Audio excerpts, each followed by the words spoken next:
Yo, foreigner, you crazy for this one. Yeah, that thing I'm jab riding when I'm left hooking. Fiends say they love me cause they know I keep that sack moving. Sad to say, but this the life that I have grew in. I had to hustle, skipping class, man, I was true in. I can flip some packs and teach you how to do it. This the real deal. Better watch your back cause people will kill. Kill Bill, kill switch on the Glock. Yeah, this the real. And people spin around them blocks just like a Ferris wheel. But that's enough of that. Let me tell you about my life and where I grew up at. I grew up in the south of Topeka. Then I moved to the east in the streets and I ain't fucking with neither. I ain't the type to go with kill or go and sit on that block. I'm the type to get some trees. It's Crossfinger, baby. Welcome back to the Bucket Discussions podcast. This is the podcast we're going to be on the stat sheet. We're going to be on the narrative to bring on that real, authentic, fire sports conversation. It's your boy TJ, a.k.a. Tahj, a.k.a. Lakers fan, Chiefs fan, 2-2-1, man. And I got the Ray-Bans on today, man. Catch up, man. I'm going to go ahead and pass it to the guys, though. Ray-Bans in the building. What's good with it, man? It's your boy Trey, a.k.a. Dr. James, a.k.a. T-Mac, a.k.a. whatever you want to call me, bro. Glad to be back on the show for another episode, man. I'm going to pass it to the bro. Yo, what's good, everybody? It's your man, J. Coop, back in the building for another episode of Bucket Discussions, you feel me? I got my game day cap on because the Bills finna put the smackdown on the Dolphins, you feel me? So, hey, it's a good day, man. I'm excited to get into it with my guys here. So, yeah, man.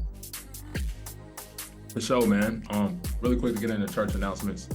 Make sure you guys are tuned in and tapped in with us on Apple Podcasts, Spotify, Google Podcasts, wherever you get your podcasts at, man.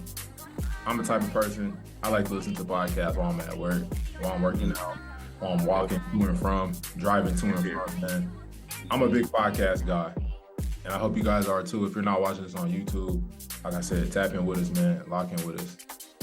Wherever you get your podcast. Let's get into the show. You feel me? First up, man, this really needs no introduction. But we got Dame Lillard to the Bucks. This is a trade. Obviously, we knew Dame Lillard was going to get traded, but we didn't know he was going to get traded to the Milwaukee Bucks. For basically Drew Holiday and some picks, man. What was your guys' initial reaction when you seen this trade, bro? And what impact do you guys think this is going to have on the league as a whole, man? We get to see Dame Lillard and Giannis link up, team up, bro. I'm super excited, man. Let me know what you guys think. Me personally, when I first saw it, I said, bro, like I expected some kind of like blockbuster trade, knowing that Dame wanted out of Portland.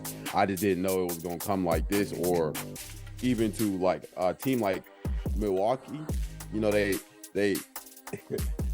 talk about how Dame has had this kind of infatuation or love for like loyalty and the grind and, you know, the letter O, Oakland on his back. Like it's just kind of ironic to see him, like the way he's talked to certain players about running away from the grind. Even though I thought it was kind of foolish, but it's just like, damn, Dame to Milwaukee. You know, they coming off. They didn't just win a chip, but they in recent years have won a chip. But it's just like, damn, this is a championship contending team.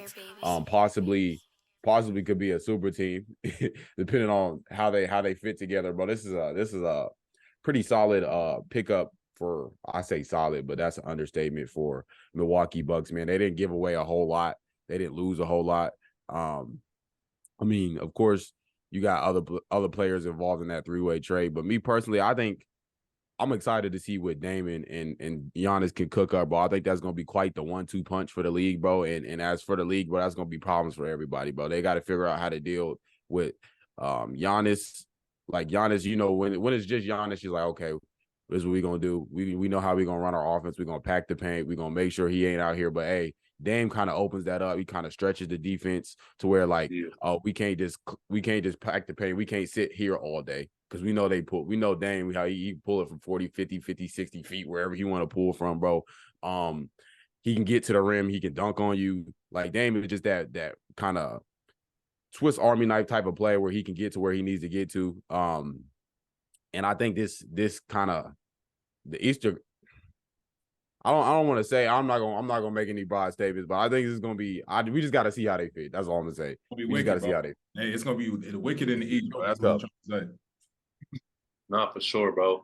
And honestly, I feel like like you said, bro, they really didn't give up that much. Like, obviously, Drew Holiday was like a Yeah. major like contributor to that championship, but like I feel like every other team would have taken Damian Lillard over Drew Holiday. You know what I'm saying? So I just feel like this is gonna be like a match made in heaven. Like you guys remember a couple years ago, everyone was talking about like the fit of Steph Curry and Giannis. Well, this is honestly probably like the second best option for a dude like Giannis. You know what I'm saying? Having a guard who can just pull up from like 50 feet half court and just wet that bitch. You know what I'm saying? Because they've never really had a player of his caliber. You know what I'm saying? Especially alongside Giannis. Like, don't get me wrong, bro. Chris Middleton, he's a really good go-to player when it comes to like the end of game situations. But when you have someone like Dame who's hit countless buzzer beaters in the regular season and the NBA playoffs, I mean, this is just the type of dude that you really do want next to Giannis. You know what I'm saying? And they really didn't give up that much. Like you said, they gave up 2 first-round picks, actually just one, and it was at 2029. So that's 6 years away. So it's like, you know what I'm saying? So I just feel like for the most part, this trade, if you're the Bucks, bro, you got to be feeling good as hell, regardless of. I mean, obviously you want the outcome to be good, but like you guys really didn't give up that much to begin with. So I just feel like, I mean, it is kind of like a slap in the face to Giannis. Like, you know what I'm saying? He was doing everything this summer to talk about how he wants another star to come to Milwaukee. So the Bucks, bro, they was like, fuck that. We gonna do everything in our power to make sure we get another star. So Giannis can hopefully sign that extension either this season or next season. You know what I'm saying? Because I feel like it was kind of like an insurance plan, getting Dame for the Bucks. You know what I'm saying? So they could keep their main guy. So I just feel like we have to see how it goes, man. What Dame's like 33, something like that. So he's still got a decent amount of time. You know what I'm saying? We didn't see Chris Paul start to go downhill till about 35, 36. So we just gonna have to see how this goes, man. But I will say, bro, this is gonna be easily a top three duo in the league, to be honest, bro. Top 3, No, man. How bro. much do they think goddamn tickets gonna be, bro, when they play? Man. And they still got a lot of pieces, bro, like Bobby Portis and shit like that. So like they're still gonna be like an overall good team. Brook Lopez, Chris Middleton, they all still there, bro. The only thing I'm a question about is their backcourt defense, because like obviously Drew was like the main guy for that. And Chris Middleton, he's all right, but he ain't the same. So you know what I'm saying? Like their defense, bro, that shit gonna take a hit without Drew Holiday. I ain't gonna lie. Yeah, bro. I'm honestly, my reaction to the trade. I was sitting there, I was watching the live stream. I was actually watching the live stream of Brittany Renner and Shannon Sharp, man, Club Shay Shay, and then Shit. it's like Dame to the Bucks, and I was like Dame to the Bucks. I What you thought they mean? was joking. I thought they was trolling, bro. And I was like, I looked at my phone, I seen it, bro, and I was just like, damn. Like my first reaction was like Dame and Giannis, 2 of the most like quote unquote loyal guys in the league, teaming up, bro. Both of them are like Dame's Giannis's best teammate ever, and Giannis is Dame's best teammate ever, bro. And I know we got to look at it like from a team perspective, bro. But like, put that aside, I'm just excited to see these guys both have a chance at winning the championship. Obviously, Giannis already got one, but Dame's gonna have a chance, bro, playing with a player like Giannis. And I feel like people are gonna put a lot more respect on his name now, bro, because like he's gonna be coming to the table with like a top 75 guy on his team, bro. He's not playing with no disrespect, bro. Great players, but CJ McCollum, Anthony Simons, Carmelo Anthony. He's not gonna play with these type guys, bro. He's gonna be playing with like a top 75 dude, bro, like coming to the table. So it's gonna be a lot different respect, bro. It's not gonna be like jokes and laughs on the sideline when Davis is free throw. It's gonna be some real respect put on his name, bro. So I'm just super excited about this, man. These 2 guys, I feel like Coop said top 3 duo, bro. They have the potential to be the best duo in the league, bro. Like they really lock in, man. Dame, we know what he can do. Playmaker, shooter, scorer, can give you 60. Giannis is Giannis, bro. He's like a goddamn baby Shaq, bro. So I'm just excited about this duo. As for the team, as for the league, bro, I want to see how they mesh on the court. Obviously, they're gonna have to really build chemistry, bro, because we have seen this trap a lot of times, bro. Like we see a big blockbuster trade, and we're like, oh, they're gonna win the championship. Then they come out and they don't succeed, bro. But I feel like this has a great opportunity to succeed. And we know a Dame and a Giannis, bro. They're both players that are known to put in the work, bro. So I can already see them just getting into the gym, getting into the lab, working. It's gonna be a great duo. And as for all the folks that used to argue with me on Facebook, bro, telling me that Giannis was a wing player, Giannis was a wing, he's not a wing player, bro. And this is gonna prove it, bro. This is gonna show it. This is gonna be dope, bro. The pick and roll is gonna be insane. Who do you like? Bro, I was really thinking about this, bro. What do you do on the pick and roll when the goddamn Dame and Giannis come down the court and run that PNR on you? Who are you guarding? If it was me, Pick your bro. poison, though. Are you gonna stop Yeah, that's what Giannis I'm from going saying. to the rim? Pick Are you your gonna pop poison. out there on Dame? Like, what are you gonna do? Either way, you're going to That's die. crazy, bro. Yeah, that's what I'm saying. Like, that's really, you said pick your poison, bro. That's really what it is, man. I'm super excited. Obviously, this team is a older team, bro, but I feel like Dame's gonna give them like just an injection into the arm of just energy, bro, because this team was really like treading water, bro. I mean, Drew Holiday, as great a player as he is, I don't think Drew wanted to be there. I think the Bucks really wanted to shake something up. Giannis was looking at this team like, bro, I don't know if we're good enough, man. So I feel like this is really a win for both sides. And then we're gonna talk about Drew, you know, and a few topics, bro, from now. But I feel like he's got a new fresh start too, bro, with a really, really good team, bro. So I'm excited about that. Now let's go ahead and look at the rest of the teams that were involved into this trade, bro. This is a 3-team trade. The Phoenix Suns, they got some much needed depth, bro. A lot of help, bro. Some defense, some scoring. And then DeAndre Ayton, he got out. He got to where he wanted to go. What do you guys think, man, about these two other teams in the trade? I think it's a solid pickup for the Suns. Or getting rid of, I say a solid pickup, but a solid let go, bro. Because the way DeAndre Ayton was, bro, like you could see it in the media and the press conferences. Like me personally, I don't like that. Like especially when it's someone I'm playing with or someone a part of my organization, where it kind of feel like you giving that vibe, like you don't want to be there, that James Harden vibe, bro. And then again, you're really not hooping like you should be. That's just my opinion. I just feel like that was a solid transaction for at least Phoenix. Of course, they didn't get the Damian Lillard out of the trade, but I feel like for a 3-way transaction, it wasn't the worst thing that could have happened. But you let go of somebody who was kind of in that kind of mindset of like, I don't even know what to You don't call. want to be here. Yeah, like Yeah. I don't want to be here. But James was already checked out, bro. He was checked out. He wasn't there, bro. So I think that was like a solid let go for at least Phoenix, bro, to get rid of that extra baggage. Give everybody like a overview, bro. The Portland Trailblazers, they received Drew Holiday, DeAndre Ayton, 2028 first, 2029 first from Milwaukee, and the 2030 first round swap from Milwaukee. And then obviously the Bucks got Dame Lillard. The Phoenix Suns, they got Yusuf Nurkic, who I'm a fan of, bro, even though he stays hurt. Nasir Little, cool player. Keon Johnson, and then Grayson Allen. I feel like those are like the real like main pieces of the trade, bro. I think Nasir Little is going to be a good pickup too. Yeah, for sure. Nasir, they need the bodies though bad. Mm-hmm. They need some bodies, bro.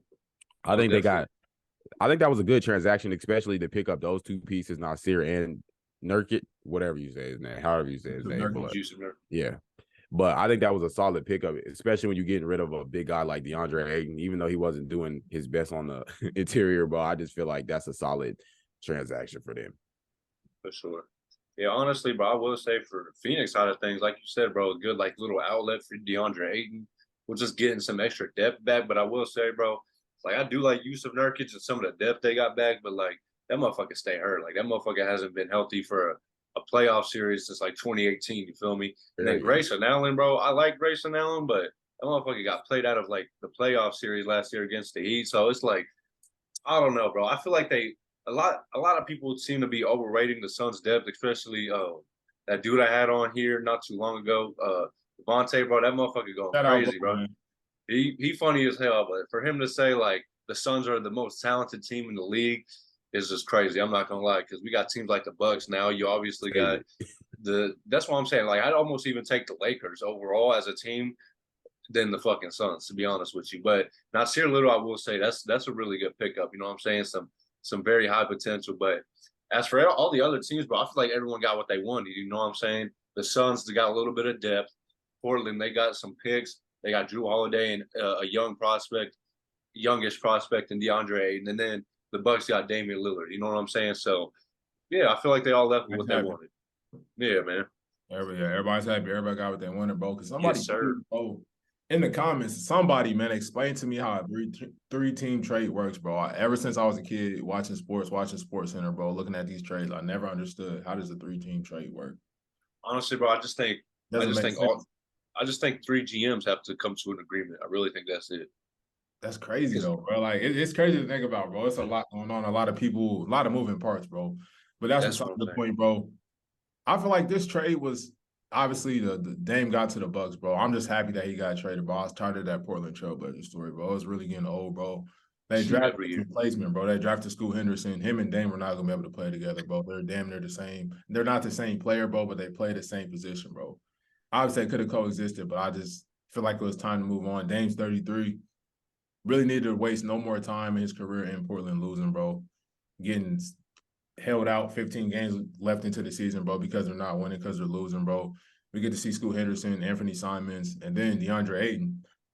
I feel like that'd be a little interesting duo, bro. Like if they can really continue to add and continue to build, bro. I feel like they'll be a really good team in the future, bro. I'm excited about that. But everybody got their wanted. Portland got off a Dame. Milwaukee, they got their guy, man. I mean, hopefully this. I hope it would convince Giannis to stay. It should, Yeah, man. It's gonna be a very good duo, man. Phoenix Suns, they got Grayson Allen, they got Yusuf Nurkic. They got some guys, man. They got some pieces. Obviously, it's not like any game-changing pieces, bro, but they need a bodies, they needed that, bro. Because this team, they're very top heavy. They're very top heavy, for being honest, bro. And then Trailblazers are the Trailblazers, bro. Like I said, they got a somewhat bright future, bro. I'm excited to see what Scoot does, though. I'm gonna be honest with you. Like he's a real prospect, bro. I'm excited about that, bro. But yeah. Sure. Let's go ahead and move on. Let's go ahead and move on to the jump ball segment, bro. I'm gonna let you go ahead and run this up though, because this is your Go with it, segment. man. We back with another jump ball segment, man. So today we talking about first and foremost, let me shout out Austin, bro. Austin from the comment section, bro. We found you in the comment section. Anybody in the comment section that's showing support, leaving good or negative feedback, however negative or however positive it may be. We appreciate that, bro. We appreciate the interaction. We appreciate you hopping in, at least watching the video and saying like you got enough to watch. You got to spend enough time watching the video to at least give your comment and feedback. So we appreciate that, bro. I'll let y'all give y'all thanks, man. The due diligence, do y'all thing, man. Shout out Austin, bro. Thank you for the comment, man. Thank you for the support. Thank you for the views, man. We appreciate you. You're the MVP. Yes, sir. Yes, sir. Couldn't thank you enough, my man. Thank you for staying tapped in and just continue to stay tapped in. You know what I'm saying? Yes, sir. Keep bucket discussing, man. Now let's get into this jump ball segment topic, man. So we recently seen in what was this, the Colorado State versus Colorado University game? I believe that's how they call it. Yes, sir. We recently seen I wouldn't say we've seen a very violent hit, even though football is a very violent sport, against their top highly recruited 5-star dual threat cornerback, receiver, wherever you want to call him, bro. He plays both sides of the ball. Travis Hunter was hit and injured and sent out of the game. I don't know the young man's name from the other squad. I should have came with Henry that. Blackburn. Henry Blackburn, bro. They were airing the ball out. Shedeur Sanders had him on I don't know what route it was, but he had him going deep. And Travis Hunter's head was turned. He was a receiver at this point. His head was turned. What we would classify as a defensive receiver. His head was turned. The ball was really overthrown. There was no way he was going to catch it. He was thrown out of bounds. And bro kind of just came over there, like after the ball was like uncatchable. He came and just clean bro play. He wasn't paying attention. He turned around and just cleaned his plate. After that, he ended up being sent to the hospital.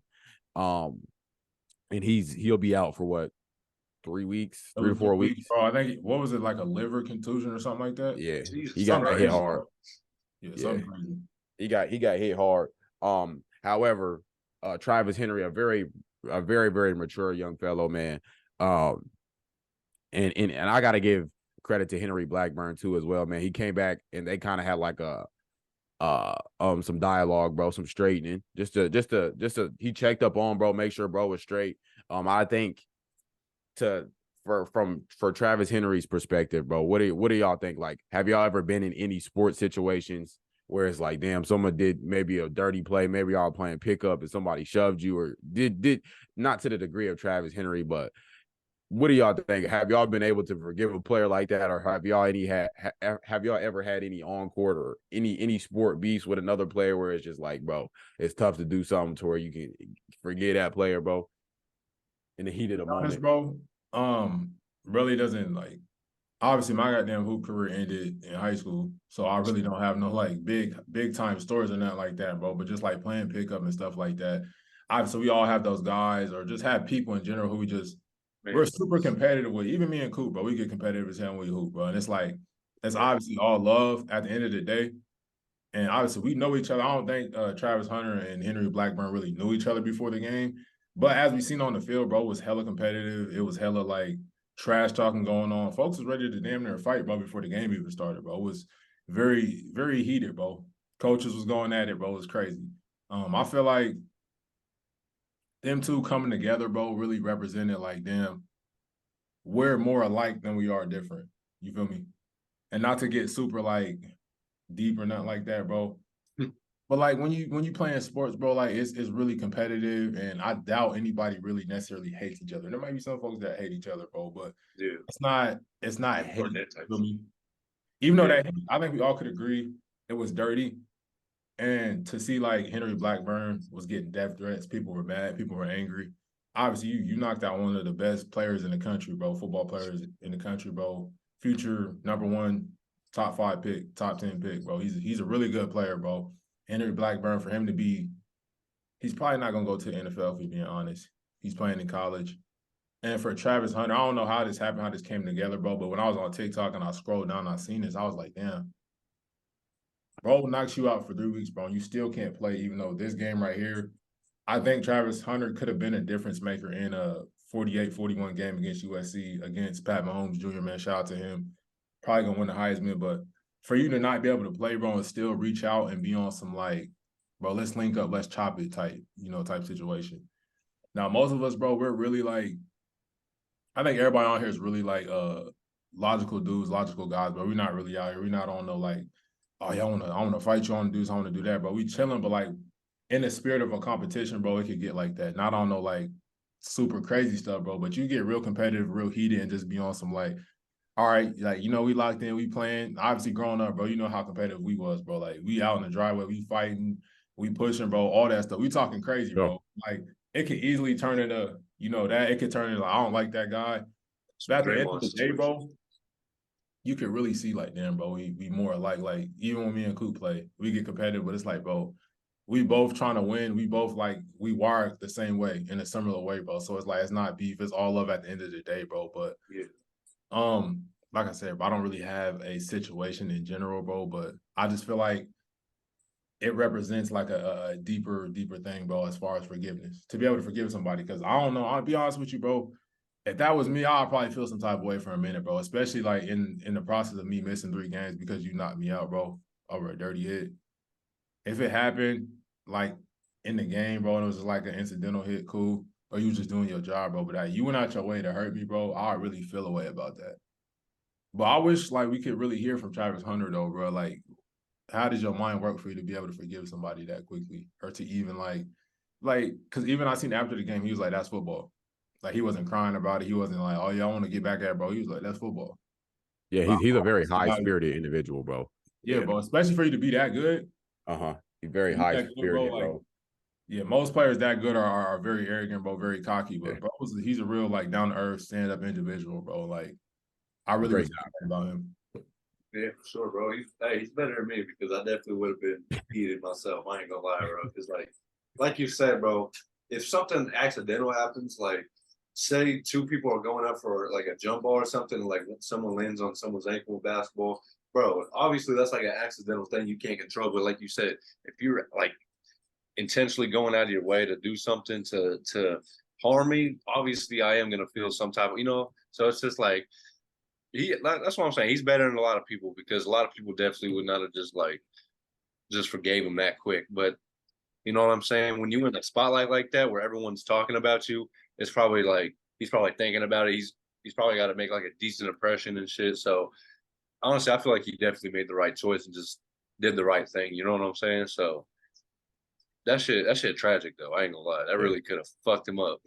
Yeah, that I feel you, bro. When I start to think about like just the moments I've had like in competition, whether it be in the front yard or in the actual officiated game, bro.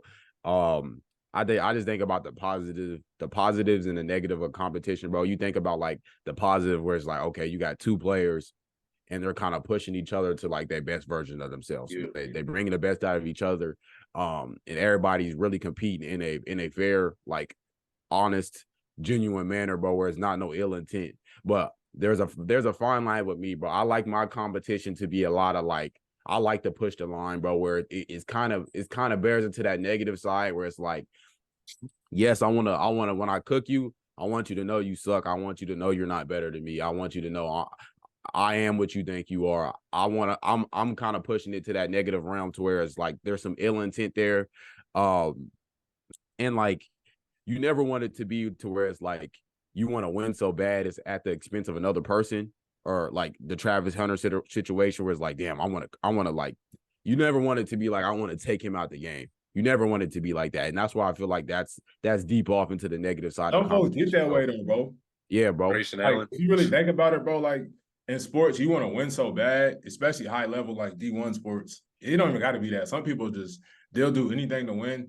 Like, bro, I think back to I don't know why during this conversation, the Jalen Rose and Kobe Bryant situation just popped back into my head. I don't know if you guys heard this story, bro, but Jalen Rose said Kobe was frying him in the finals.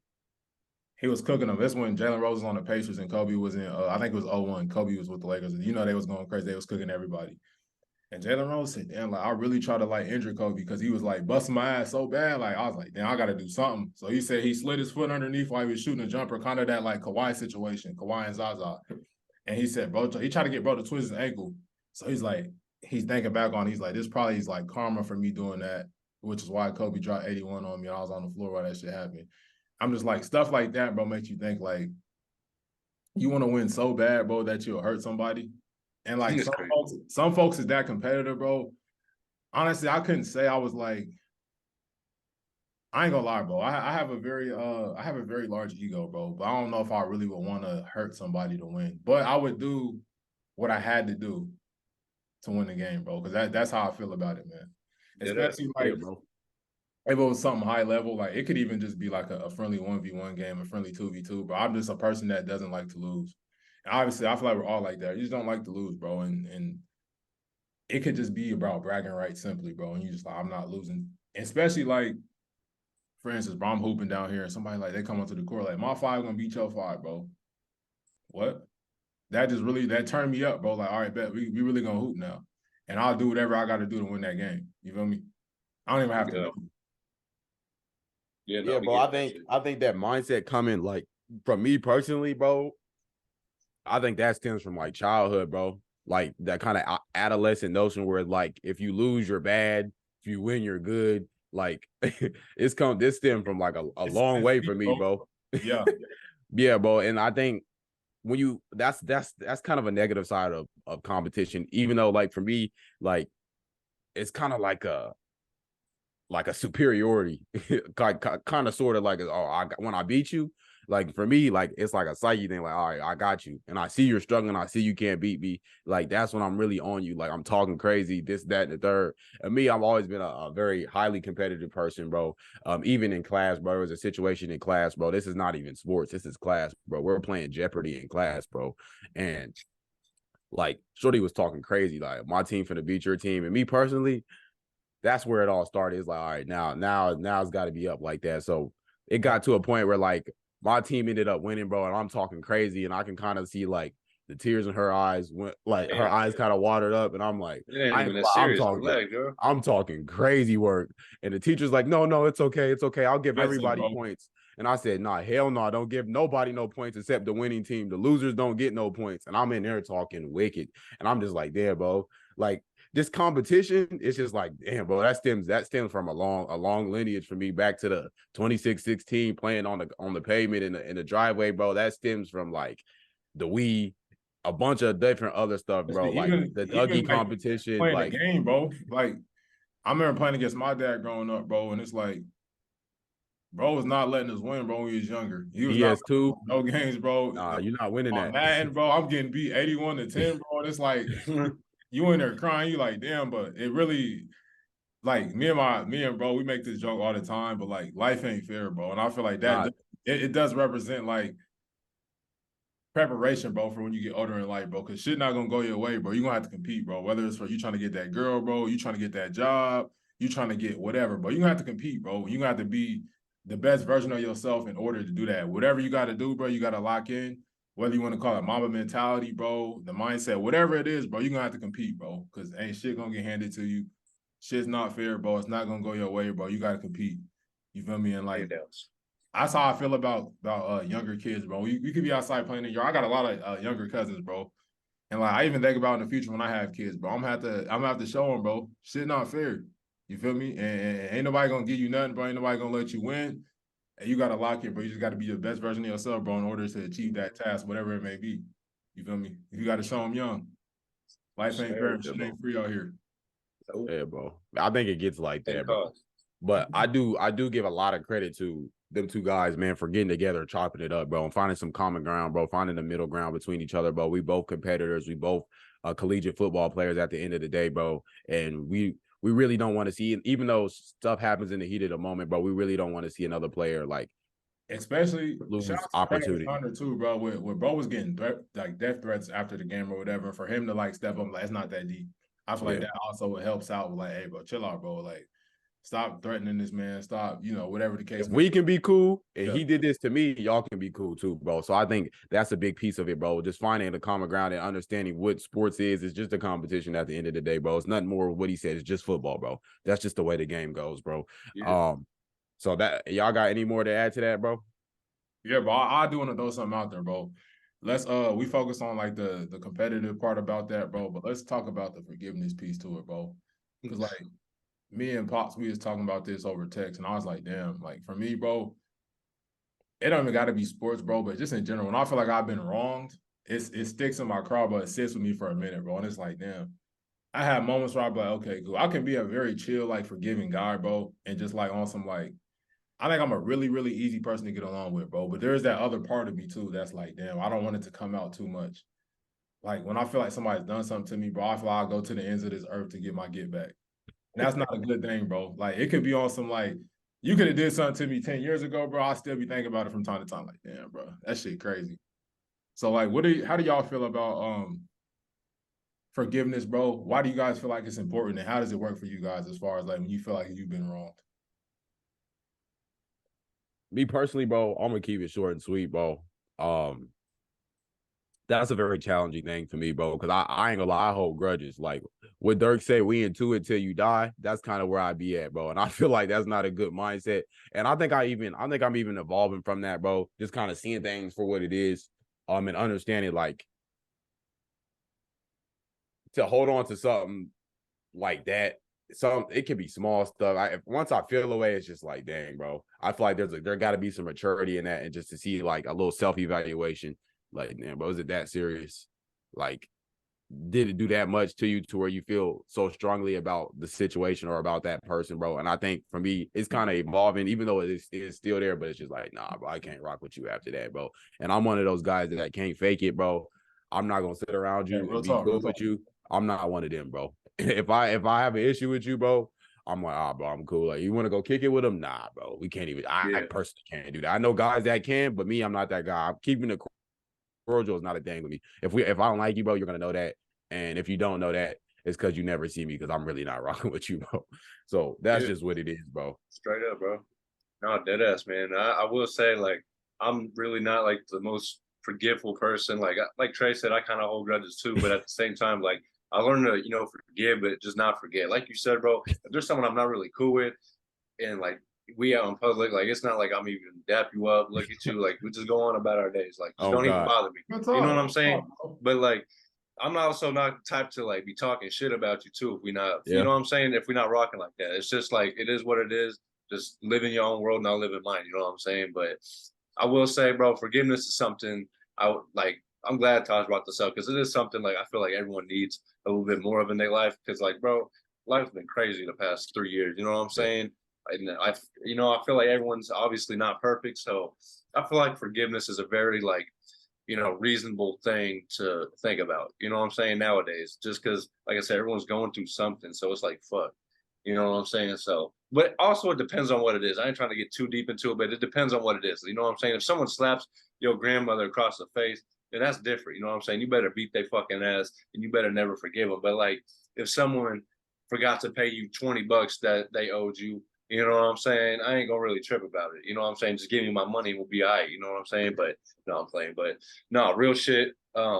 Forgiveness, bro. It's a real thing. I'm glad Tahj brought that up, bro, because a lot Yeah, of more bro. people need that shit.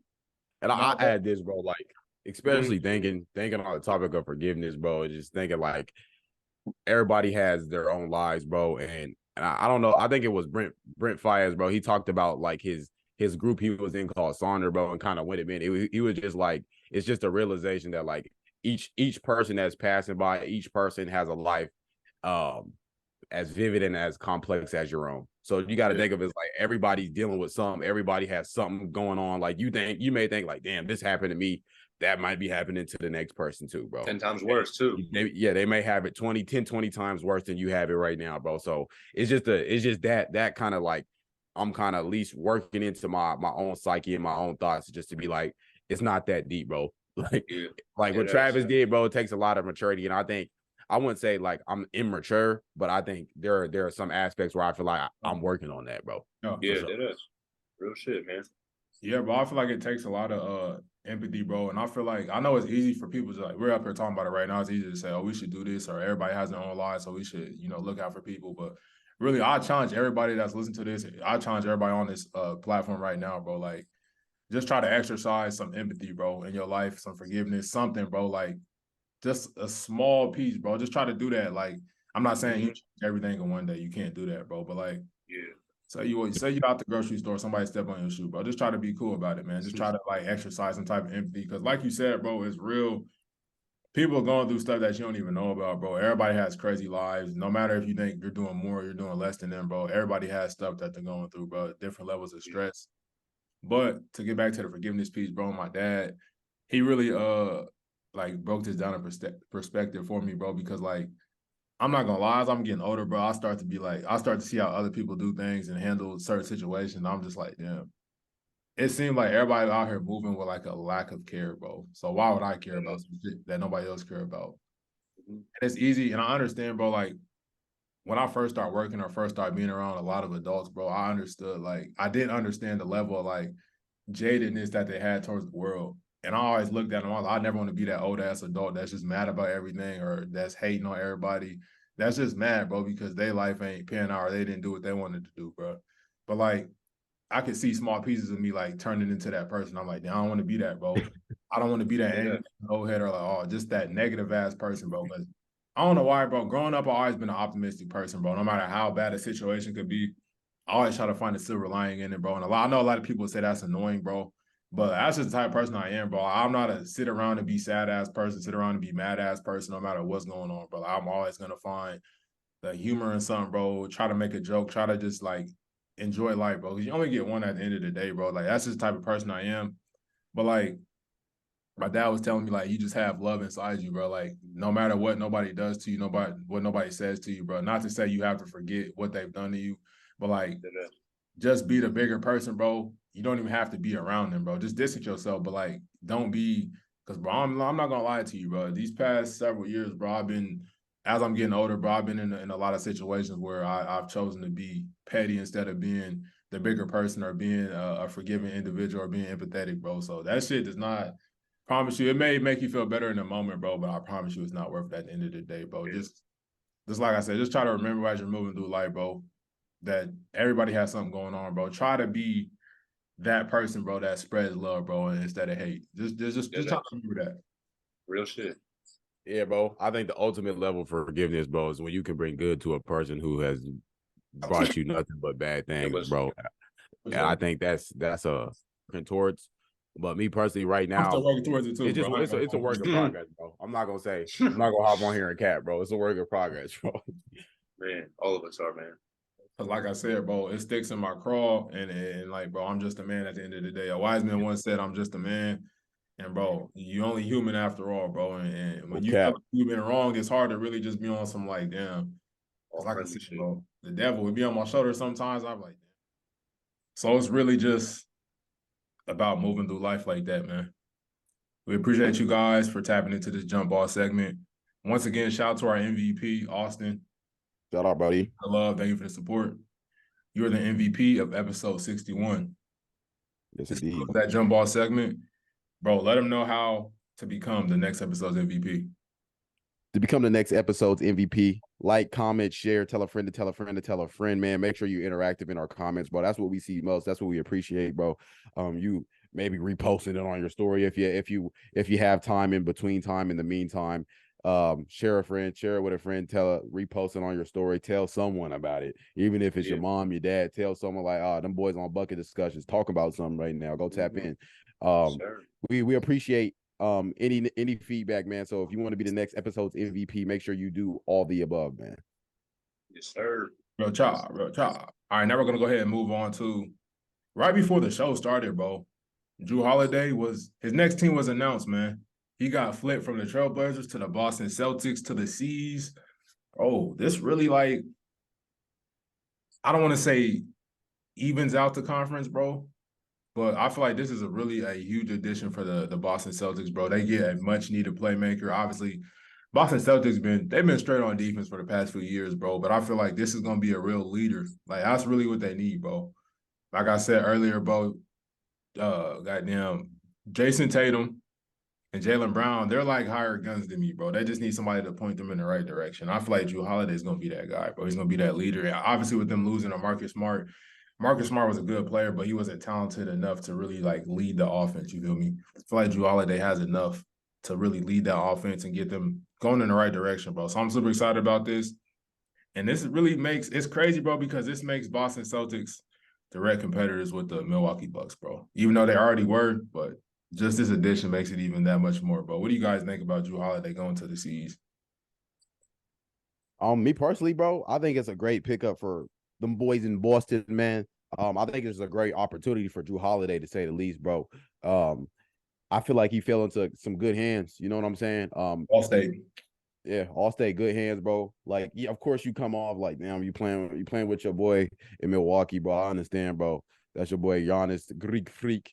But I think he fell into some good hands. But boys in Boston have had many opportunities to win titles in recent years, bro.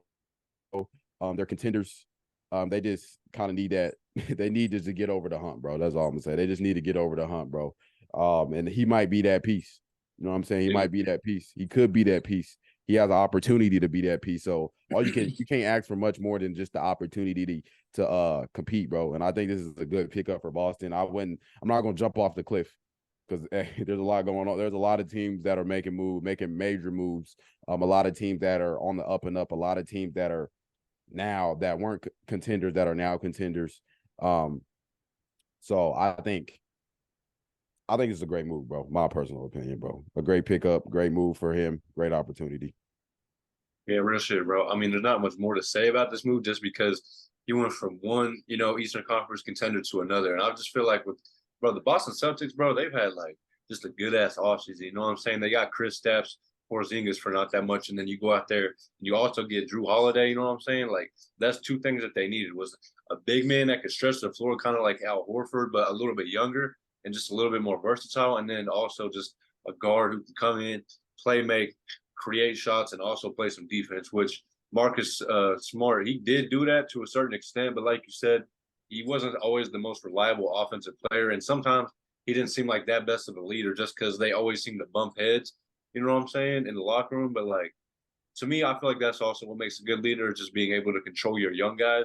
You know what I'm saying? I feel like Jrue Holiday is going to come in. He's going to be able to do that, pretty smoothly, you know what I'm saying, just because he has that demeanor about him. And I think he said after this contract that he has, like, the next 2 years, he's probably going to retire. So, I mean, I wouldn't be surprised if we see him retire a Boston Celtic, you know what I'm saying? So I think this is a good-ass move for the Celtics. Hey, shout out Jrue Holiday, man. One of the most underrated players in the NBA. Very underrated. A lot of people, even ever since he came into the league, bro, came in with the Philadelphia 76ers, bro. A lot of people didn't really pay him too much attention, man. So shout out to him. We're super excited to see what he does with the Boston Celtics this season. All right, now let's go ahead and transition into this next topic, man. Once again, I know I've been shouting out this podcast a lot on our podcast, man, but the Old Man and the Three, they teamed up with the Point Podcast, Evan Turner, a.k.a. Lil Yachty, Lil Boat, man. Andre Iguodala, bro, one of my favorite players to listen to. Smart as hell, bro, about the game. Just an all-around great player, bro, great guy. Teaming up with J.J. Redick, bro. JJ Redick's JJ Redick. Not really too much to say about him, bro. But this podcast, bro, they got into a lot of stuff, bro. And they got into some real great conversations, man. Andre Iguodala talked about the notion that is he a Hall of Famer? Is he not a Hall of Famer? He says himself he's not a Hall of Famer, bro, but I feel like this will help us get into a much deeper conversation. Obviously, we know the Basketball Hall of Fame. A lot of people feel like it's a joke, bro, because they put damn near everybody in, bro. There's really nobody that has to wait. Like the NFL Hall of Fame it's tough, bro, but I feel like it's kind of getting soft now, bro, because a lot of players that people don't think are Hall of Famers or think are good enough to even be in the Hall of Fame are making it. But some really, really great players had to wait, several years to get in, bro, several tries. It's every August, I believe, in the NFL that they induct new players into the Hall of Fame, bro. So what do you guys think makes a Hall of Fame player, bro? Because I heard a lot of different rules, bro. Like, I heard some people say if I have to think about if you're a Hall of Famer, you're not a Hall of Famer. I was like, that works in some cases, bro, but there's some players that are really just on that, like, fringe, bro. Like, you guys, what makes a Hall of Famer, bro? Is it records? Is it accolades? Is it achievements? Is it what type of player you were? Is it skill? What is it, bro? Is it how the media views? Sure. Let me know, man. What do you guys think? I'm gonna say, like, I can't sit here and list out a specific, like, I'm gonna give a generalized, since we're talking about like all league, NFL, hell, MLB, NBA. I just think a Hall of Famer, like, I do agree with the thought where it's like, okay, if I have to think about it, maybe you're not fit for this Hall of Fame, this Hall of Fame class. However, you can't do, like you said, you can't have that kind of thinking for all cases. And I think you gotta have to, like, there, of course, you got your Michael Jordans, your Kobe Bryants, those guys who have made an impact and have changed the game. No-brainers. Yeah, those are no-brainers. Okay, those guys are over there, bro. You can't. There's a select few of those guys that, like LeBron, when his time comes, he's going to be put in the Hall of Fame. That's not a question we have to think about. But when we talk about guys like Andre Iguodala, players like him, I think there should be some kind of criteria, like how long you played, how good you were at your peak. Hell, what do the other guys who played against you think? I feel like that's a big thing, because as fans, sometimes we can be biased. And I think that when you're on the court actually competing against these players, and it's like, damn, nah, he was good. He was the issue. Every time we play him, he was someone we had to worry about. He is someone we game plan for, or he was someone we had to make adjustments to our kind of strategy. Like, he was someone that can impact the game in such a way to where it's difficult for you to get a win. So I think that's something that you got to kind of think about as well. What the players think. And just for another generalization, I would think, like, how long you were good, bro. Like, did you win? Were you a winner, bro? And I think to be a Hall of Famer, I think at some point you had to be a winner. Now, this comes into the conversation of, like, guys like Charles Barkley, who technically didn't win no rings, but I think I would personally say he's a Hall of Famer. If y'all play with no ring. Yeah, he a good player with no ring, bro. Like, but you have to win at some point, whether it be like some kind of playoff game, So playoff series. You out the Hall of Fame? Is that what you're saying? No, I don't think it will keep you out the Hall of Fame. If that's the case, then that would be a very, very, very, very select class.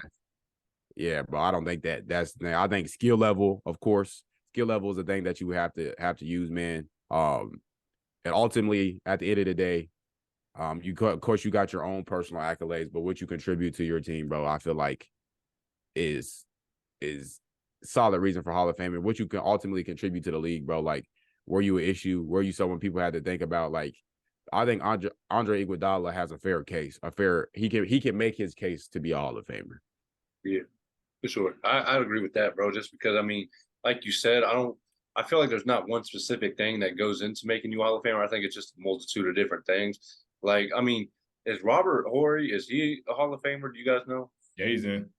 Okay. So, I mean, that motherfucker's got 7 rings, but, like, you have players like Charles Barkley, who you brought up, who has no rings, but may have had, like, a better individual career when it comes to, like, stats and statistics and stuff like that. So, I don't know. I mean, you really just have to pick and choose. You know what I'm saying? I feel like it comes to the individual, but I will say I do agree with Tahj when it comes to, like, the Basketball Hall of Fame being kind of, like, easy to get in, because personally, bro, as a Clippers fan, hey, I love Jamal Crawford. I don't know if he'll be in the Hall of Fame. You know what I'm saying? Someone like Chris Paul, who's had multiple All-Star appearances, Blake Griffin. Like, there's multiple dudes that haven't won, but that you can make a case for, being in the Hall of Fame. And I will say Andre Iguodala, he definitely has a case just for the simple fact that he helped, win a championship. He was a Finals MVP in that series for playing good defense on LeBron, even though that motherfucker was still going off. But still, regardless, they won. You know what I'm saying? So, but no, it was. You know what I'm saying? I feel like it's very warranted for him to be a Hall of Famer. Like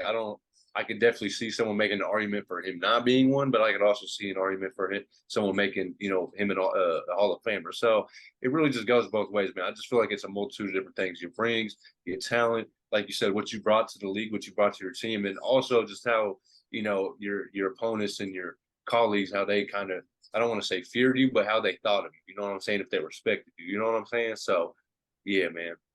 Yeah, man, I like that backhanded compliment you gave Andre Iguodala about the LeBron situation, bro, because LeBron is one of those guys, bro. Nobody, like, there's certain players where you're just not gonna, like, they're going to get what they want. They're like, that's a tall task. There's certain players where you just like, all right, bro, that's just something that you don't do, bro. But hey, that's the same reason Kawhi won his, and then everyone was like, well, he still averaged like 30, so it's like you can never win. You know what I'm saying? You know what I'm saying? Those are those players where you just is like, it is what it is. Yeah.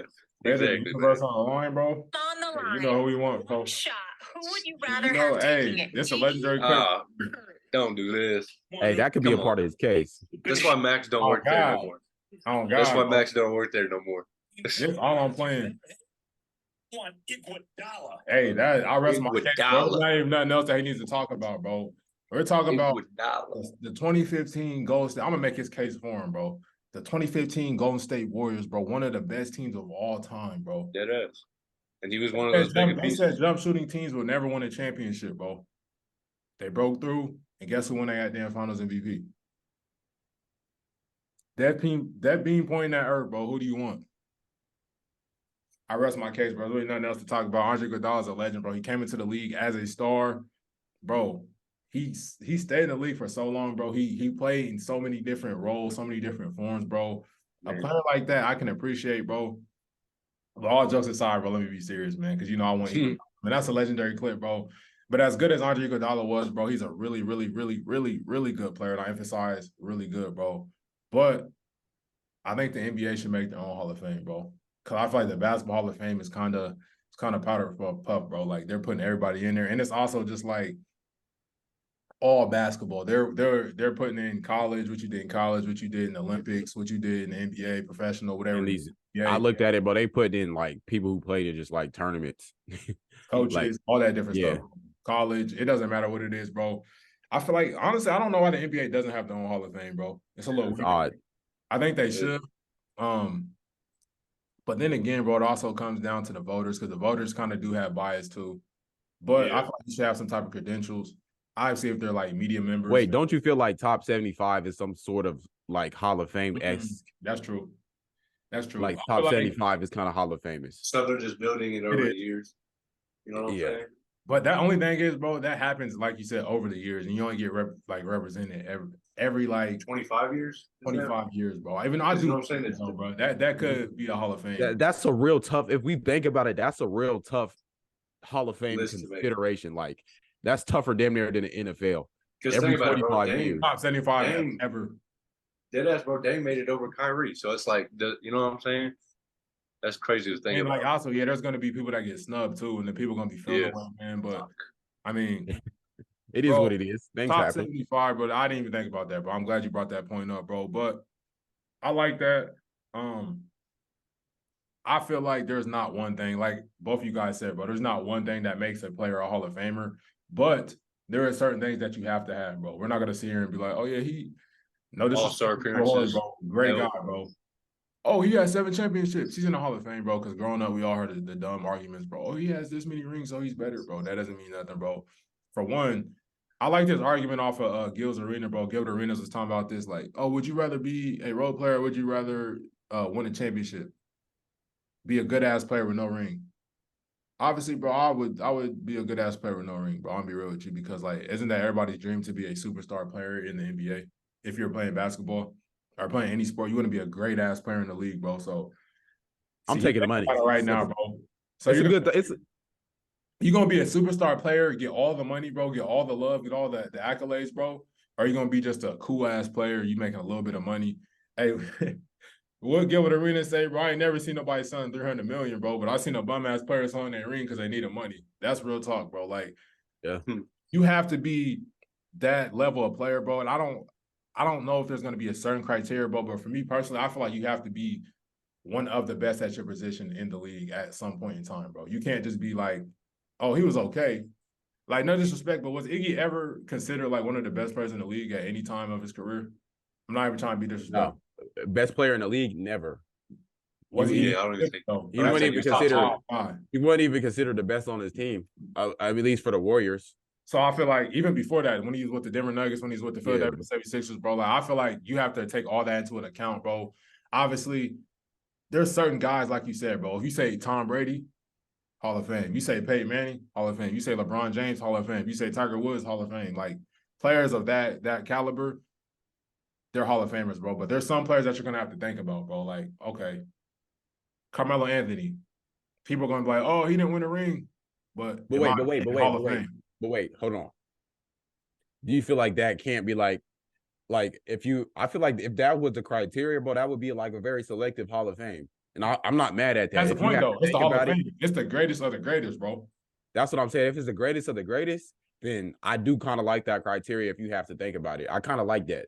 I might have to recant my statement because it's just like, okay, if I have to think about it, you're not a Hall of Famer. Like, if I can go get them two guys behind you, Mike and Kobe, they're Hall of Famers. That's I easy. don't like the Hall of Fame feeling like it's just like, oh, we gotta include everybody. That's not the Hall. It ain't got. This is not real life, bro. This is not Yeah. the goddamn participation trophy, bro. If you was a good, Very exclusive. We're gonna give you your kudos, bro. You was a good player.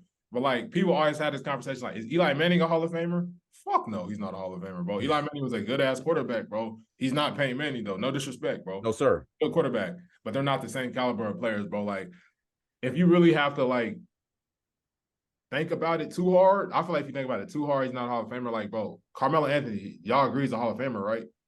Yeah, I'd say so. Because he didn't win a ring, bro, but he was one of the best players at his position. That's small. 2012, like that time, 2014. Bro, you hoeing him right now, bro. You hoeing Melo. Okay, but what about someone like Paul George or Blake Griffin? Blake Griffin's not a Hall of Famer, bro. You don't think Blake Griffin's a Hall of Famer? The motherfucker was in multiple MVP. I'm not gonna lie to you. If I'm basing it off that career where I have to think about it, I'm not putting Paul George, Melo in there. Nah, bro. I'm not putting PG in there. I'm not putting Blake Griffin. Why is a Hall of Famer? I don't know, bro. Obviously, because he has two rings, two finals. He went out the rings, bro. Kawhi's a Hall of Famer, bro. He's a hell of a player. Yeah, I don't know about what he's a hell of a player too, bro. But don't get me wrong. Sure. Melo's a hell of a player. Blake Griffin's a hell of a player. You think Melo's a Hall of Famer, bro? That's crazy. Nah, I give Melo a Hall of Famer. I give Melo a Hall of Famer. You know how to think about it a little bit. I give him Hall of Famer. I don't know. I want to, but what about Chris Paul? I just don't want. I don't know. I'll leave that. Bro. Chris Paul's got to be. My bias is there. My bias is there. If I take my bias out of it. Yes, bro. Everything he's done since plus longevity too. We said that goes into it, bro. That's what I'm saying. Yeah. Chris Paul. Me personally, I'm not giving CP Hall of Famer. That's crazy. That's crazy. Like, if I think what makes him a Hall of Famer in your opinion, bro? I just want to hear your case. He said longevity. Just as, bro, obviously his longevity, but just the fact that he played the point guard position basically better than almost anyone since Magic, if you ask me. If you're talking about just the straight point guard position, not Steph Curry coming out being a shooter, but like the way just the years at Charlotte alone, bro, like he was going crazy. Like, I don't know, bro. I just feel like, I don't know. I think he definitely is a Hall of Famer. He's one of the best at his position, bro. He was. That's what I'm saying. Like, bro, I don't think people recognize how good he was in Charlotte. Like, I even had to go back and like look at some of his highlights throughout the year and just his numbers, bro. That motherfucker was. Because definitely like a lot of people start to feel bad and feel like they have to include people, and I feel like there's nothing wrong with like saying that person was a really good player, bro. Like, you're not a Hall of Famer. Like, no disrespect, because I'm not trying to disrespect anyone's career, bro. Because there's a lot. I think Chris Paul is a fair candidate for Hall of Fame. I would be real. Like, if I really think about it, he was a fair candidate for Hall of Fame. To be the best at your position, for a length of time, a solid period of time. I feel like that plays a great part in it, bro. You can't just be a good player, bro. Like, he was okay. No, but you have to be the best at your position or considered one of the best at exactly. Time. But I feel like there has to be a cutoff. Like Melo could be Hall of Fame, Chris Paul could be Hall of Fame, but there has to be a cutoff between those type of guys and those other guys. You feel For me? sure. Yeah, no, real shit. Because I brought up Blake Griffin, but like you take a look at his overall career, his longevity wasn't that long. He didn't really have much playoff success. Like Chris Paul, you could say, yes, he got hurt a lot in the playoffs, but when he did play, he was putting up decent numbers and doing his team a lot of good. 04, right? 04, 05? Yeah, I think it was 05. So it's been right now he's not considered the best point guard, but he's been considered one of the best point guards in the league for a while now. Yeah, bro. I think it stopped around. I mean, like even when he went to OKC, bro, people thought he was going to be going on his downfall, but he helped them get to the playoffs. Like I feel like shit like that matters. Like yes, he also has the accolades too. I'm sure I think I seen him make top 10 in assists like this past season. Yeah, and I mean multiple time All-Star. You know what I'm saying? So stuff like I feel like it's just a combination of everything. You know what I'm saying? Bro, as a sports fan, I do think about this conversation often, bro, because like I was listening to Club Shay Shay and him and Chad Ochocinco got a podcast now, bro, which is a dope podcast. It's hilarious, bro. Combo that I did not know I needed, bro. That's a fire combo, bro. But they were talking about like obviously Shannon Sharp's a Hall of Famer, bro, has all the accolades, 3 Super Bowls, Indeed. bro. And Chad Ochocinco is a guy who's always felt like he should be in the Hall of Fame. And I'm just like, obviously, I was not old enough to really sit down and critique and break down and watch the games for when Chad Ochocinco was at his peak, bro. But we all know Chad Ochocinco, he's funny as hell. He got all the celebrations, bro. He is really like Odell Beckham, one of those type wide receivers, bro, with all the personality before those guys even made the league, bro. But to think like, to look at his numbers and to see what type of player he was, bro, and to see like the lack of like playoff success and he doesn't have a Super Bowl, not to say that's like the main piece, bro, but he feels like he's a Hall of Famer. And I feel like there's some players who have Hall of Fame talent, but didn't necessarily have like the achievement in the league, bro, and then have the longevity to be a Hall of Famer. So I feel like it's much harder to make the NFL Hall of Fame than pretty much any other Hall of Fame in sports. And as good as that player was, and obviously he's very likable, bro. Like everyone loves Chad Ochocinco for the most part. But I'm like, damn, bro, you my guy, but you're not a Hall of Famer. Is that solely based off like NFL is solely like peer review type shit? Like you got to be a player to vote for the Hall of Famer. Nah, it's not like that. They got voters, like it's consisted of media. I think there's some players that vote on it, bro. But let me read y'all the definition real quick of the Hall of Fame, bro. A Hall of Fame in general is an institution honoring the achievements of individuals in a particular activity or field. So that's the best of the best, bro. And let me look it up for you, bro, and see who exactly votes on the NFL Hall of Fame. NFL Hall of Fame. If it's just players, I feel like it's that's a fair, 49-person committee, bro. Selection committee, which are revealed near the Super Bowl. There is a selector from each NFL team, and then they add 17 additional at-large selectors. Okay. So you got to go through – that's a strenuous process, but you got to go through 49 people. Obviously, there's media members involved. If you rubbed anyone the wrong way, bro, like I know Terrell Owens, bro, was a person who's very controversial. A lot of people feel a way about him. So that affected his ability to get into the Hall of Fame. Definitely a Hall of Famer, though. Is that his numbers, bro? Like you can't even argue, but that made him have to go through a longer process than needed because like some people felt the way like, oh, this guy was a bad teammate, locker room cancer, stuff like that, bro. I feel like that shouldn't affect someone's ability to make it to the Hall of Fame. Like even in baseball, bro, a lot of people feel like a Barry Bonds type player. I know you guys heard of him, bro. Hall of Fame record. Who'd he sign? Cameron Payne, he goes to the Bucks. They got that new holiday. Hey, Cam Payne's a bucket getter, man. So I like that move, bro. A great move. I like that move too, because Cam Payne, hey, the Laker killer, bro. Man, he was pissing you off. Play us, bro. He always that left hand. That's another guy who like to talk a lot of shit too, bro. That's why I like Cam Payne. Hey, what Bron tell him though? What Bron tell him on the sideline? He said, "Hey, be humble, bro. Hey, you're not that guy." Motherfuckers was out the league last year. Now they want to start talking shit. Hey. And then look what happened. Nah, I think that's crazy, though. Let him talk his shit, bro. Bro, don't be mad, bro. Hey, looking back at it, he was right, because that motherfucker was out the league. Yeah, he was. Me personally, if I'm Cameron Payne, like, no, we busting your ass right now. Shut your ass up. Oh, God. Hey, shout out to Stephon Diggs, man. Yes, sir. Indeed, Arari. But I just think it's funny when Bron talk, though. I don't see Trash talking a lot on the floor. Actually, never mind. I'm that he be talking. Talking about Bron? Yeah, Bron be talking crazy. Yeah, Bron be talking his shit. What did he say to Gilbert Arenas at the free throw line? Huh? Who you talking about? He said the age is 0. Yeah. Against the free throw line. He said, hey, his career. He played a Jedi mind trick, bro. He said, hey, to let you know, if you miss these free throws, y'all gonna lose the game. And then, hey, stuff like that, bro. That's mind games. Like you like, damn. Because once you think about it, bro, that's when you already lost. Don't think about missing the free throws.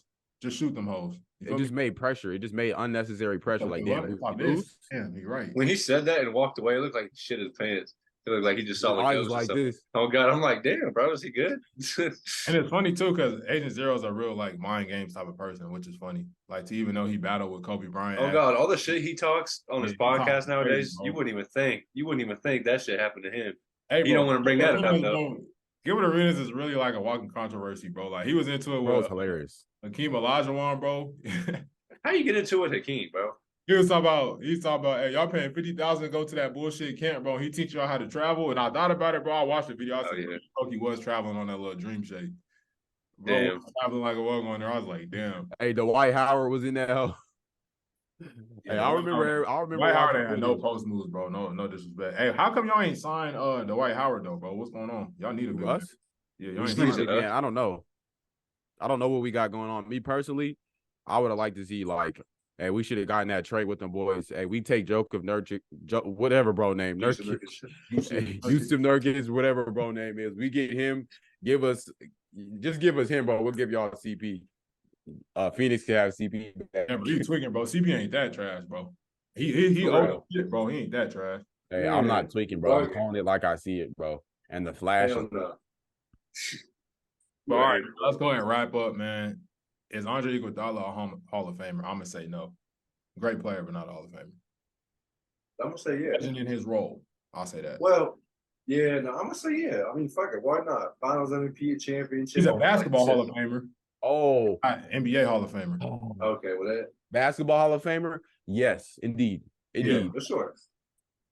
NBA, I guess not. It's just the best of the best. Is it? Bro, the best players is what we have right now in the top 75. That's all. You know what I'm saying? There'll be more in like 25 years, but for right now, that's all we got. You know what I'm saying? So somehow Dame made that list. I don't know why, but that shit just shocked me. Wait, you said Dame? Yeah, that he's on that list. You don't think Dame should be on there? Not over Kyrie. No, I don't. You know what I'm saying? Personally, just because like one of the craziest shots. Anthony Davis off the list, bro. Wait, was he on it or off? Anthony Davis is on there. I say take AD off. Yeah, he not. Yeah, he can do that. I mean, if he gets like one more playoff run, I guess, then maybe. But like, because Dame getting a chip, bro. He getting chipped in Milwaukee. You think so? He's getting chipped, bro. He's gonna win one. How soon? I'm not gonna say. He's 33. He is 33, so we do have to keep that in mind. 2 years. He gonna get chipped. This year, bro. Honestly, bro, I have the Celtics over them, to be honest with you. I ain't gonna lie. I'd probably choose the Celtics. I'm not trying to hoe on this top 75 list, bro. There are some players that don't need to be some of these old. They get some of these old. Sam Jones? Like Sam Jones? Yeah, I'm not trying to hoe, bro, but y'all get them. Hey, shout out Sam Jones. I feel you, bro. Disrespect, bro, but like, I'm not trying to disrespect. No, I think it's right that they're on there, bro, because at one point in time they were a big part of the game. You know what I'm saying? Like he wasn't Jerry West or Will Chamberlain or one of them, bro. But listen though. You got your 25 every 25 years. In that 25 years, they was the best players. But some folks got to get knocked off though, because if there's a better player in the next 25, then you're gonna get up off the list because only 75 spots. You feel me? Yeah. Now it's gonna be 100. Okay, cool. There's going to be some players that's hooping in the next 25 years, bro. And I don't think anybody should be taken off the list. Nobody should be taken off the list because at the end of the day, the game evolves. You feel me? You think it's adding on to it? You add on to the list because every next 25 years, you're going to see a player better than Michael. Shit, John might be on there. You know what I'm saying? Someone, I don't know. I'm just saying someone like that. So it just depends, 25 years, you're going to see a player better than Steph Curry, better than LeBron. It's just going to be an evolution, bro. Yeah, bro. Evolution of the game, bro, because I'm sure they thought Wilt and Steele and them boys was gonna be the best boys out. Yeah. Magic and them boys. Real talk. Yeah, Magic was not. No one was gonna ever. No one was gonna top them boys. That post anywhere. I feel what y'all saying, bro. So yeah, shout out to those guys, man. Let us know what you guys think a Hall of Famer is, man. For sure. Those guys we talked about, are they a Hall of Famer? Are they not a Hall of Famer, bro? Comment down below. Let us know. But we do appreciate you guys tapping into episode 61 of the Bucket Discussions podcast, man. We're 61 episodes in. Clap it up for yourself. That's crazy. Clap it up for yourself. That's crazy. Hey, yes, sir. You guys got anything else to add before we go ahead and close out the show? Basketball, man. Hey, NBA starts in like 23 days, man. Just stay on the lookout. I'm excited, man. Got to be tapped in. Lakers, my team, they under the radar, bro. That's how I like to be. I like my teams to be under the radar, man. Yes, sir. Y'all gonna wake up soon enough. Okay, hey, all I'm gonna say is just get ready for another year of the Clippers whooping that ass. That's all I'm gonna say. Oh yeah, I like that, bro. I'm glad you're feeling very confident, bro. But yes, sir. We have not beat the Clippers in I don't know how long, bro. But it's been like 3 years. That'll change, man. I'm excited. Hey, that's what I'm saying. It's bound to happen. I really feel like my team's gonna be the best team on this podcast, bro. I'm really excited about that. That's great. I mean, if we stay healthy, I beg to differ, but that's a big if. So I'll give you your respect right now. As of right now, out there right now, bro. I'm trying to see that Bucks OKC game. I already know the ticket's gonna be crazy just off of Dame himself. Man, maybe he can get you right this time. You know what I'm saying? Since he bullshitted last time. We watched bro play, and he really took the night off. He was, hey, he did wrong for that. Dame man. was low managing on the floor, bro. He was literally low managing on the floor. He was not trying to get the ball. Bro was out there just like in his little light cardio in, bro. He was not shooting nothing, hooping. What happened later? Oh, you were about to grind, bro. Don't ever come out there to take a low management day while you clocked in. He's about to grind, bro, but he cheated us that night, bro. I'll be real with you. Wrong. That's crazy, bro. That's crazy. Very disappointed. Yeah, bro. I was hot that night, bro. I'm like, damn, we really can't. Like, Dame wasn't hooping. I was just happy to be at the NBA game, bro. But I was just happy to be here, man. But that was a disgrace, bro. Like, if y'all gonna take the night off, bro, go ahead and throw some discounts on them tickets, bro. I'll be real. Man, like, for real. Hey, they should do that. Hit the boys up like, you gonna play today? All right, that's 25% off. Yeah, bro. Hey, I hope the energy. I already know it's gonna be different, bro. Like Dame in Milwaukee, bro. Giannis is gonna be re-energized, bro. Giannis is gonna be MVP, bro. Is the MVP coming out of Milwaukee? They're gonna be real, bro. Chris Middleton's gonna be hooping. Hey, bro. I got it. I'm gonna be the prediction. Bobby gonna be I think Dame gonna go. He gonna go nuts. I have a good feeling Dame's gonna go nuts. Turn him up, man. Turn him up. I hope so, because I ain't seen Dame. Like, I feel like the Dame was missing for a little bit. Cause, bro, like he had no incentive to hoop, bro. His team was just garbage. He had no incentive. He was just like, I'm here, bro. We ain't gonna win no games. I go out here, I drop my 50, I drop my 60. It's not really gonna change things, bro. So I feel like he had no incentive to really be. No passion for the game. There's no passion. There's no aggression. In the football club. That's what they're finna be on this year, bro. But hey, like I said, this episode 61 of Bucket Discussions Podcast. We will catch you guys next week. Go Chiefs. Boo. Peace. Go Pokes. Like I'm Conan, count up with both hands. Switch the flow like it was broken. I'm on the road, man. Making plays just like DeRozan. I shoot my shot, and that shit wetter than the ocean. I brag a lot, but with the win